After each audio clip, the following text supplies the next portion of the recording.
bupati, para kiai, para alim, para ulama, guru-guru kita semua, hadirin hadirat, tokoh masyarakat, tidak dapat disebutkan satu persatu. Kalau mau disebutkan bisa azan subuh selesai. Semuanya dimuliakan Allah Subhanahu wa Ta'ala.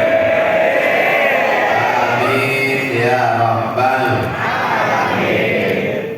Malam ini tausiah dikemas dalam bedah buku 35 kisah saat maut menjemput. Kita selalu berdoa meminta kepada Allah, Allahumma awin alaina wa najata minan nar. Nabi bertemu dengan orang yang sudah mengalami sakitnya mati ketika Isra dan Mi'raj. Yang pertama mengatakan seperti kambing dikuliti hidup-hidup. Yang kedua mengatakan seperti tebasan pedang di tempat yang sama diulang-ulang beratus kali. Yang ketiga mengatakan seperti mata kail mancing ditarik dari kulit yang basah, kulitnya ikut tertarik. Tidak ada yang bisa meringankan kematian itu kecuali rahmat Allah Subhanahu. Apa yang bisa meringankan kita dari sakratul maut? Yang pertama yang bisa meringankan dari sakratul maut adalah istiqamah. Innal ladzina qalu rabbuna Allah, orang yang mengatakan Rabbu Allah, tsumma istaqamu, kemudian mereka istiqamah, tatanazzalu alaihimul malaikah, ketika malaikat maut mau mencabut nyawanya, maka malaikat yang lain turun berbisik ke telinganya, alla takhafu, jangan kau takut, wala tahzanu, jangan kau sedih. Ternyata orang yang mau mati itu di dalam hatinya ada dua perasaan. Yang pertama takut, harta. Baru dengan suara mikrofon dan takut. Takut guru, takut. Nah, kalau malaikat maut yang datang. Kalau yang takut jamaah masih maklum, yang ceramah takut.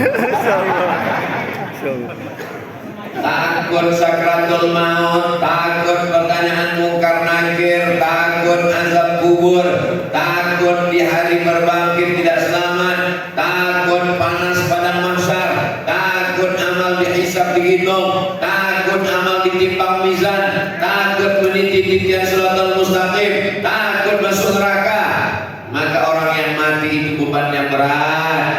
Maka datang malaikat dikirim Allah berbisik ke telinga orang yang istiqamah, alla takhafu, jangan takut, wala tahzanu, jangan sedih. Sedih meninggalkan istri akan diambil brownies berondong manis. Sedih meninggalkan rumah yang cantik megah indah akan dijual anak cucu menantu. Sedih mengingat mobil mahal akan diambil dialer karena baru bayar DP. Sedih cincin emas berlian diambil bapak untuk modal kawin lagi. Untung ibu-ibu gak hadir malam ini. Ada? Saya tahu cuma mancing aja. Wala tahzanu, jangan kau sedih wahai calon jenazah. Setelah takutnya hilang, sedihnya terbang, hatinya kosong. Datang malaikat berbisik yang ketiga, wa abshiru bil jannatil lati kuntum tu'adun. Berbahagialah engkau mendapatkan surga yang dijanjikan Allah Subhanahu wa Ta'ala. Istri berbisik, takut kita tidak hilang. Anak berbisik, cemas kita tidak hilang. Tapi kalau malaikat yang berbisik ke dalam hati kita, kalbu kita, jangan kau takut wahai Abdul Somad, jangan kau sedih wahai Abdul Somad. Berbahagialah kau dapat surga yang dijanjikan Allah.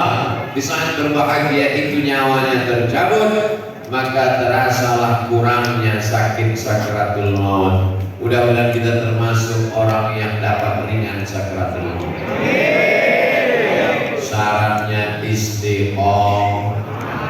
Istiqomah ini berat Pak Ustaz. Iya, yang ringan itu istirahat.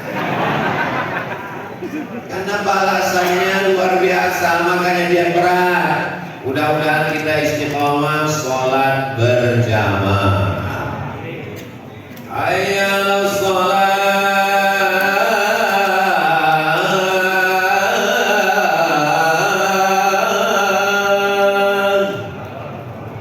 Dia yang azan, dia yang qomat, dia yang imam, dia yang makmum.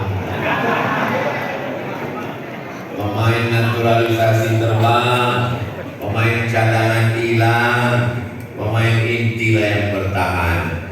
Kecuali di masjid at-taqwa, karena orangnya takwa, takut istri tua. Inna awwala ma yuhasabu bihi al-'abdu yawmal qiyamah. Yang pertama kali nanti dihisab ditanya pada hari kiamat adalah sholat, bukan sholat. Sholat yang pertama kali ditanya. Idza sholahat shalaha al-'amalu kulluh. Kalau sholatnya benar, maka yang lain insyaallah mudah. Wa idza fasadat, kalau sholatnya rusak, fasadal amalu kulluh. Puasanya rusak, zakatnya rusak, hajinya rusak, jihadnya rusak, sedekahnya rusak, silaturahimnya rusak. Kalau sudah tiangnya patah, dindingnya roboh, atapnya jatuh, as-salatu imaduddin. Salat adalah tiang. Kalau perempuan enaknya bisa sholat di rumah, tapi kalau laki-laki sholatnya di masjid. Banyak laki-laki sekarang nggak sanggup sholat di masjid, akhirnya dia operasi kelamin jadi bencong. Laki-laki yang soleh sholatnya ke masjid, laki-laki yang sholat di rumah, laki-laki solehah. Ya Allah, jadikan suami-suami anak-anak laki-laki sholatnya di masjid. Rabbana ja'alna muqimas sholati wa min dzurriyyatina.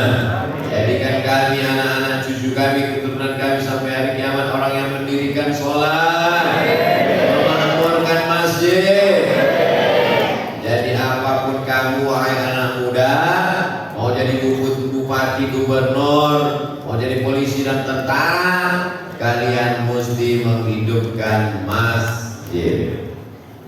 Allahu Akbar, Allahu Akbar.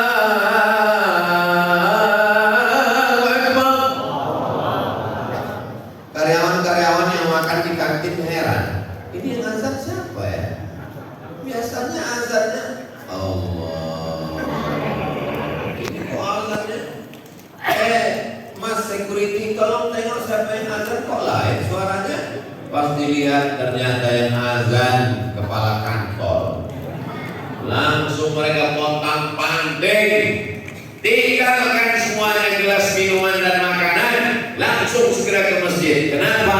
Karena kepala kantor, kepala badan, kepala dinas yang memakmurkan masjid. Ar-ra'iyah ala dini mulukihim. Rakyat ini mengikut agama raja-rajanya. Kenapa Jawa itu bisa Islam? Karena Sultan Demak masuk Islam. Siapa yang mengislamkannya? Wali si Ciloro dulu Papa Lima Nakir wali. Ini pun kabarnya api, kafe. Yang orang Betawi pun bilang api. Saudara yang dimuliakan Allah Subhanahu wa taala. Kenapa Aceh itu 100% Islam? Karena rajanya namanya Malikul Saleh. Bersyahadat Raja Aceh yang pertama masuk Islam namanya Malikul Saleh. Asyhadu an la ilaha illallah wa asyhadu anna Muhammadan Rasulullah. Begitulah kalau sudah kepalanya baik, kaki badan ikut baik. Kalau sudah otaknya jahat, maka mata, kepala, tangan, kaki ikut jadi jahat. Makanya kita minta pemimpin yang baik. Imaman adila, berikan kami RT yang baik, RW yang baik, Kades yang baik. Nah, cukup sampai situ aja. Nanti cukup camat tahu-tahu ada di sini. Bapak Ibu yang dimuliakan Allah Subhanahu wa taala, hafizakumullah. Ada 7 golongan manusia nanti yang akan dapat naungan di padang mahsyar panas terik. Matahari panas seperti sejengkal dari ubun-ubun. Ada yang tenggelam karena keringatnya kepanasan sampai lutut, ada yang sampai pinggang, ada yang sampai leher. Tapi ada yang dapat naungan singgasana arsy Allah. Satu di antara 7 naungan. Yang pertama, nomor 1 yang dapat naungan bukan Abdul Somad. Siapa dia yang dapat naungan? Al-Imamul Adil, pemimpin yang adil. Dia yang maju jadi imam. Allahu Akbar. Enggak bunyi. Pasti tanya, Pak enggak bunyi? Saya spesialis imam subuh. Jadi kalau mau jadi pemimpin itu ada latihan dulu. Jangan kepedean langsung jadi imam subuh. Subuh memang 2 rakaat, tapi ada kunutnya guys. Jadi kalau mau latihan anak-anak muda zuhur aja dulu. Mana tahu nanti mau minang anak gadis diminta sama calon mertua. Coba azan dulu. Rupanya fit and proper test.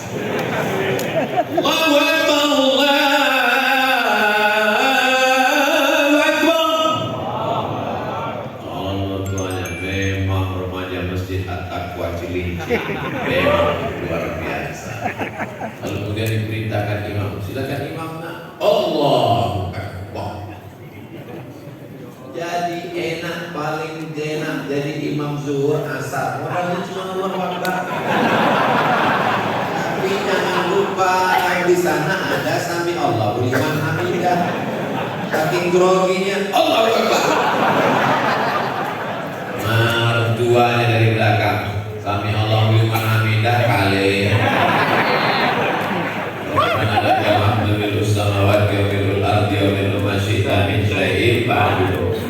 Allahu Akbar. Subhana rabbiyal a'la wa bihamdihi, subhana rabbiyal a'la wa bihamdihi, subhana rabbiyal a'la wa bihamdihi. Allahu Akbar. Rabbi firli wa hamdi wajburni wa rfa'ni wa sunni wa dini wa afini wa afu anni. Allahu Akbar. Subhana rabbiyal a'la wa bihamdihi. Kenapa orang bisa sholat cepat? Allah. Karena tidak diucapkan di mulut. Mulutnya cuma diam aja. Kalau diucapkan di mulut pasti ada delay, pasti ada waktu, pasti ada tumaninah. Subhana rabbiyal azim wa bihamdihi, subhana rabbiyal azim wa bihamdihi, subhana rabbiyal azim wa bihamdihi. Allah enggak minta kita suruh pelan-pelan banget, enggak. Subhanallah. Itu habis baterai. Low. Terlalu cepat.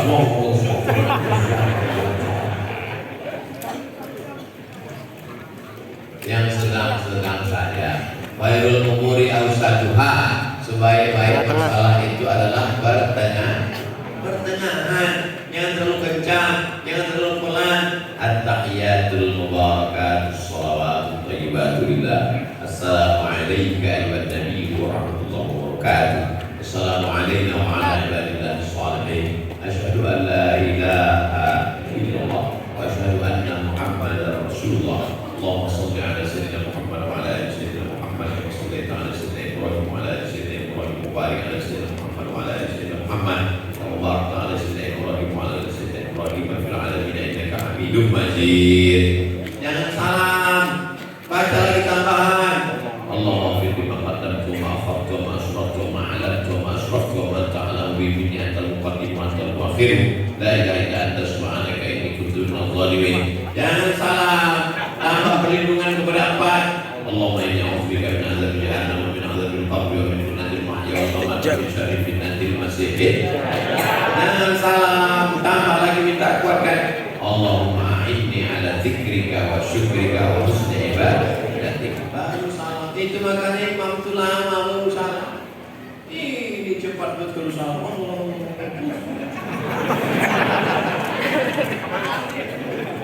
Setelah itu barulah dia beristighfar. Astaghfirullahaladzim, astaghfirullahaladzim, astaghfirullahaladzim. Alladzi la ilaha illa huwa القيوم وأتوب إليه لا إله إلا الله وحده لا شريك له له الملك وله الحمد يحيي ويميت وهو على كل شيء قدير.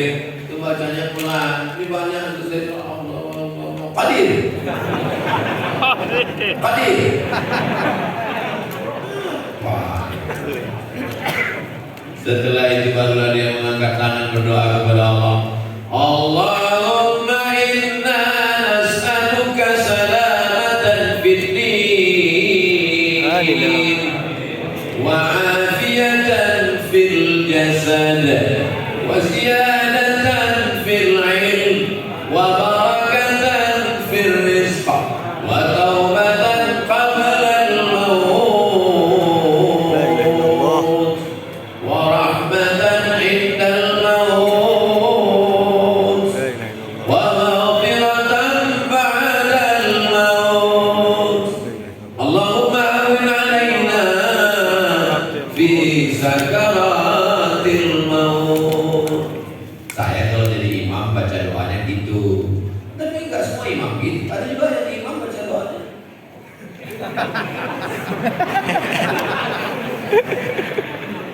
Ustaz jadi imam kok bacanya kuat. Saya mau ngajar makmumnya udah tiap hari kok. Umurnya udah 50 tahun, udah 40 tahun dia sholat di masjid At-Taqwa. Masa dia nggak ingat Pak Ustaz? Gak semuanya makmum gitu. Ada yang baru taubat, ada yang baru hijrah, ada yang anak-anak baru belajar, ada yang mu'alaf baru masuk Islam. Sama sebelum sholat kan kita suruh makmum luruskan sholat kan? Luruskan sholat, luruskan sholat. Makmum itu tahu apa nggak tahu? Tahu. Terus kenapa kita suruh luruskan sholat? Karena mungkin ada yang lupa. Belum pernah saya dengar imam ngomong, mohon maaf jamaah, saya nggak nyuruh luruskan sholat. Anda tahu semua kan? Luruskan sholat. Kalau salat sholat yang imam sawus subuh, fa inna tasbihata subuh min tamamis shalah. Luruskan sholat. Kalau salat sholat. Tapi kalau bapak-bapak bukan tim, masnya jadi imam nggak gitu? Lurus sholat.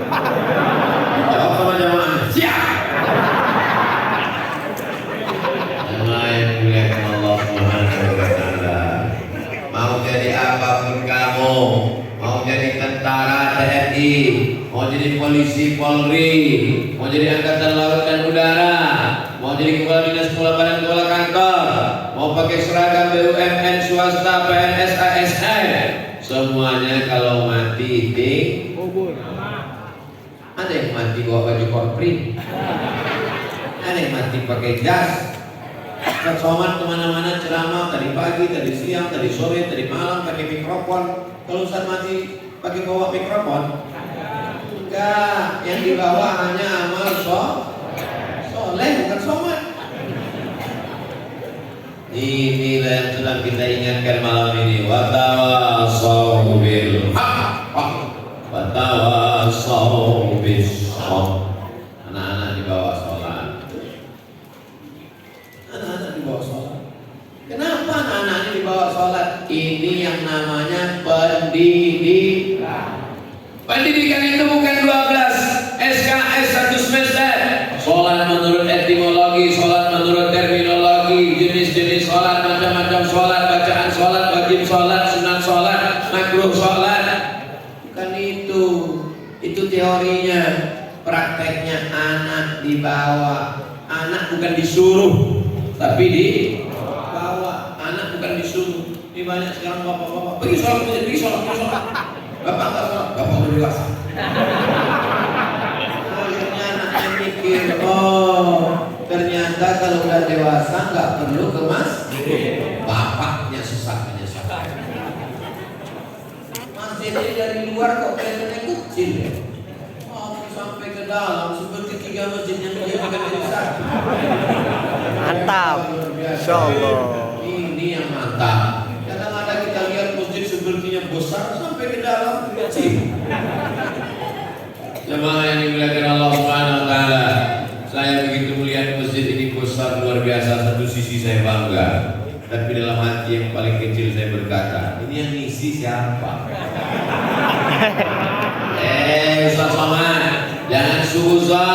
Lihat itu di luar gak muat masjid. Ini menunjukkan masjid ini penuh dengan sholat berjamaah. Yang gak percaya datang subuh besok. Hebat. Tabligh akbar di Masjid Taqwa tadi malam. Penuh sampai ada kecopetan. Saudaraku yang bawa dompet, yang di luar, yang bawa handphone, jangan lalai. Kenapa? Karena kejahatan terjadi bukan hanya karena ada niat dari pelakunya, tetapi karena ada kesempatan. Saudaraku yang berada dalam masjid, yang merasa kepanasan, tenang. Selama ini akan berakhir dalam waktu 60 menit sesuai yang tertulis di botol 600 ml.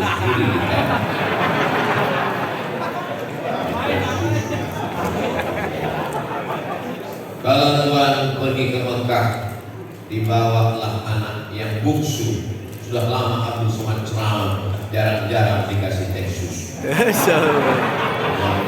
biasa. Ini aksesoris atau memang boleh?